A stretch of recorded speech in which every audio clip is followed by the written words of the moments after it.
we're gonna read Psalm 51 too. I was kind of debating on that one, and then I thought, yeah, we'll go ahead and do Psalm 51. We're not going to do it as a short though, because I don't know whether I'll talk after the reading Psalm, or how that works. So Psalm 51, and it's in the ESV version. I decided not to pull up one of the other versions. We'll just go with what I read in the morning. Psalm 51, and the title of the psalm is "Create in Me a Clean Heart, O God." And the description underneath it is a psalm of David when Nathan the prophet went to him after he had gone into Bathsheba. And that was after David had been found, or after God decided to reveal what was going on with David. He had went into, he had saw Bathsheba and had her brought to the palace, had sex with her, and she got pregnant. And when she found out she got pregnant, she let David know. Well, David made arrangements to try to get her husband from war to come sleep with his wife, so that way he could get off the hook. And her husband didn't. And her husband was actually one of the 30 mighty men of David. And because he didn't sleep with his wife the 2 times that David tried to get him to, David took matters into his own hands and had her husband killed in the war, and then brought her to the palace and made her his wife. And this is after Nathan has went and confronted him. That's just a little history there. In 51 verse 1, "Have mercy on me, O God, according to your steadfast love. According to your abundant mercy, blot out my transgressions. Wash me thoroughly from my iniquity, and cleanse me from my sin. For I know my transgressions, and my sin is ever before me. Against you, you only have I sinned, and done what is evil in your sight, so that you may be justified in your words and blameless in your judgment." That's verse 4. Against you, you only have I sinned and done what is evil in your sight. Actually, technically, he sinned against Bathsheba, and then he also sinned against her husband, Uriah. Anyway, that's my thinking. Verse 5. "Behold, I was brought forth in iniquity, and in sin did my mother conceive me. Behold, you delight in truth in the inward being, and you teach me wisdom in the secret heart." Verse 7, "Purge me with hyssop, and I shall be clean. Wash me, and I shall be whiter than snow.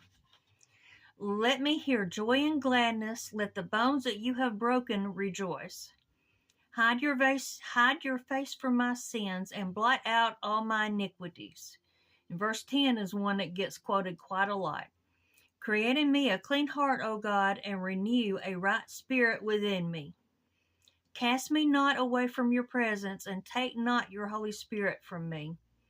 Restore to me the joy of your salvation, and uphold me with a willing spirit." Verse 13, "Then I will teach transgressors your way, and sinners will return to you.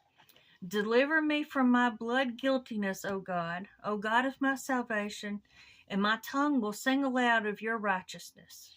O Lord, open my lips, and my mouth will declare your praise. For you will not delight in sacrifice, or I would give it. You will not be pleased with a burnt offering. The sacrifices of God are a broken spirit, a broken and contrite heart, O God, you will not despise. Do good to Zion in your good pleasure. Build up the walls of Jerusalem. Then will you delight in right sacrifices and burnt offerings and whole burnt offerings. Then bulls will be offered on your altar."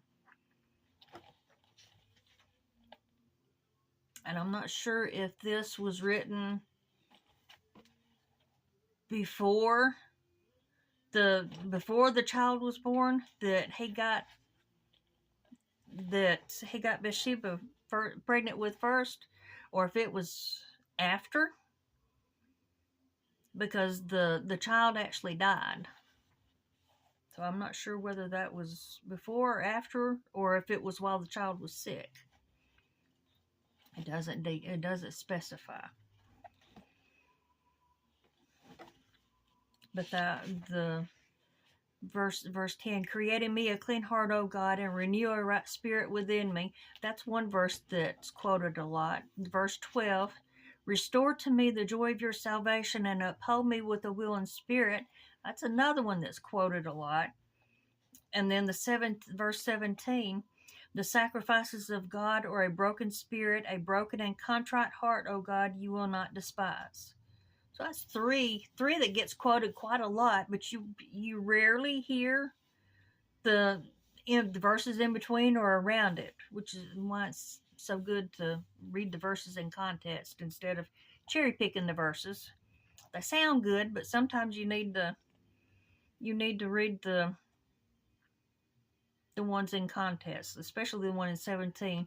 For you will not delight in sacrifice, or I would give it. You will not be pleased with a burnt offering, meaning that it's not empty.